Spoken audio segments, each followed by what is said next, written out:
aujourd'hui pour faire un gratin de pommes de terre. Simple, facile et efficace, vous verrez, avec peu d'ingrédients et très très bon. Tout d'abord, avant de commencer à vous donner les ingrédients, je voulais encore remercier tout le monde parce que le nombre d'abonnés fait que d'augmenter. Et puis bah écoutez, si vous n'êtes pas abonné, n'hésitez pas à vous abonner, voilà, ça ne vous coûte rien. Et puis bah, je vais vous présenter du coup les ingrédients et on va passer à la préparation du gratin de pommes de terre.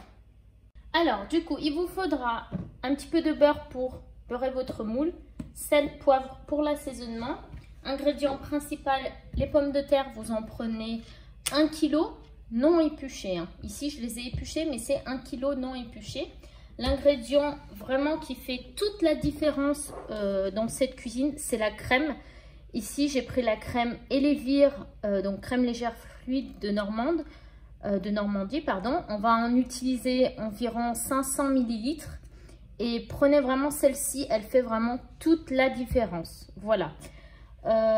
Ensuite, 100 g de gruyère ou d'emmental râpé, peu importe. Vous prenez ce que vous aimez. Et puis, on va pouvoir commencer. Donc, on va commencer tout d'abord par beurrer le moule. On va beurrer le moule parce que ensuite, on va passer à la découpe des pommes de terre. Et du coup, on mettra au fur et à mesure les pommes de terre à l'intérieur. Voilà, donc là, on beurre le moule. Bien sur les côtés. Alors ici, on va réaliser le gratin de pommes de terre. C'est ma recette qui est très très simple. Ce n'est pas le gratin dauphinois. Le gratin dauphinois, je referai une vidéo pour respecter la recette traditionnelle du gratin dauphinois. Donc, il faut bien faire la différence entre gratin de pommes de terre et gratin dauphinois. Ici, on va respecter la recette du gratin de pommes de terre. C'est un gratin tout simple. Voilà. Donc, on va couper, vous allez éplucher vos pommes de terre et on va couper des rondelles. Donc, vous faites une petite parure, voilà, comme ça, votre pomme de terre se tient bien.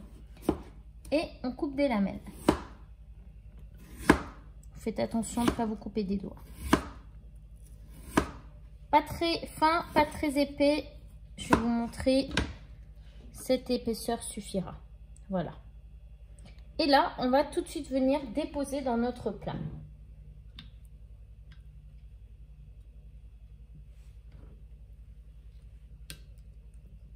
Et donc, vous allez répéter cette opération jusqu'à remplir le plat.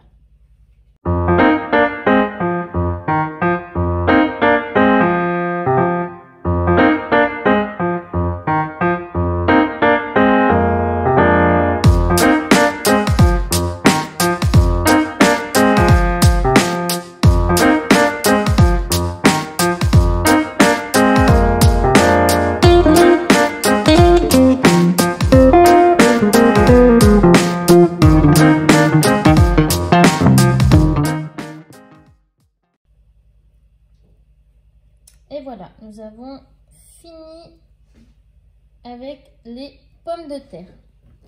Alors, avant de passer à la suite, je vous propose d'allumer votre four à 200 degrés. Donc, on a allumé notre four à 200 degrés, chaleur tournante. Et en attendant, donc, on va mettre notre crème dans un récipient, peu importe. Donc là, je vais verser 500 ml. Et puis, si j'en ai pas assez, j'en remettrai. Donc, on va bien saler.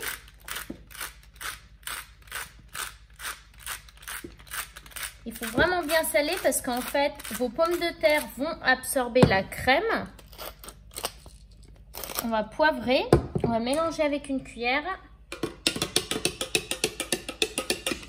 Et on va venir verser le mélange de la crème avec le sel et le poivre sur nos pommes de terre. Voilà.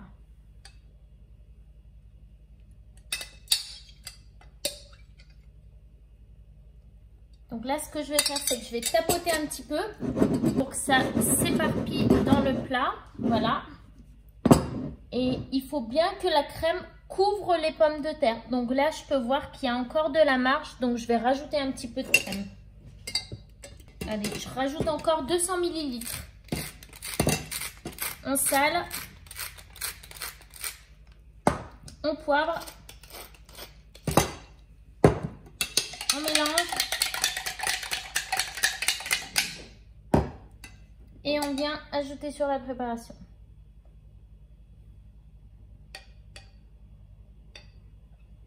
Parfait. C'est parfait. Voilà. Donc en fait, au lieu de 500 ml, il vous faut 700 ml de crème. Donc, pour terminer, on va venir rajouter un petit peu de gruyère pour gratiner tout ça.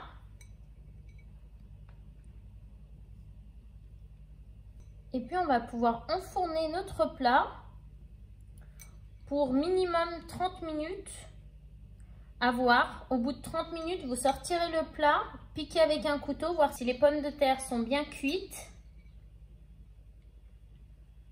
Si elles ne sont pas assez cuites, vous poursuivez la cuisson 15 minutes de plus et ça devrait suffire.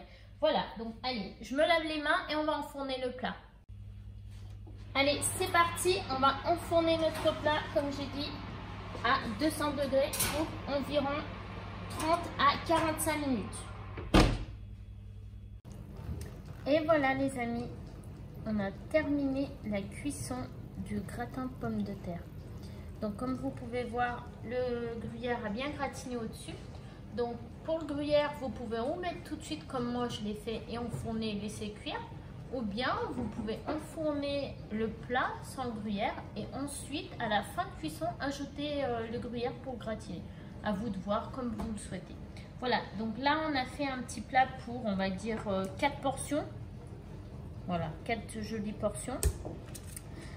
Donc pour cette recette, c'est un gratin de pommes de terre et une prochaine fois, on fera le gratin dauphinois.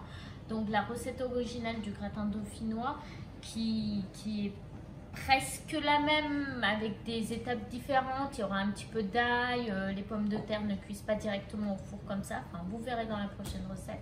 Voilà, donc je vous suggère de tester, d'essayer. Vous me direz ce que vous en pensez. Donc pour être sûr que les pommes de terre sont bien cuites, vous piquez avec un couteau. Et puis si votre couteau rentre bien, c'est que c'est cuit. Par contre, si vous forcez que ça croustille, donc vous faites comme vous le souhaitez, comme vous aimez pour la cuisson des pommes de terre. Nous, on aime bien que les pommes de terre soient bien fondantes. Donc du coup, voilà, 40 minutes de cuisson, elle suffit pour que les pommes de terre soient bien fondantes. Alors, essayez la recette. N'hésitez pas à partager si vous avez bien aimé. N'hésitez pas à laisser des commentaires pour me dire ce que vous en avez pensé. Et puis, on se retrouve pour de nouvelles recettes une prochaine fois. Voilà, bonne journée, à bientôt.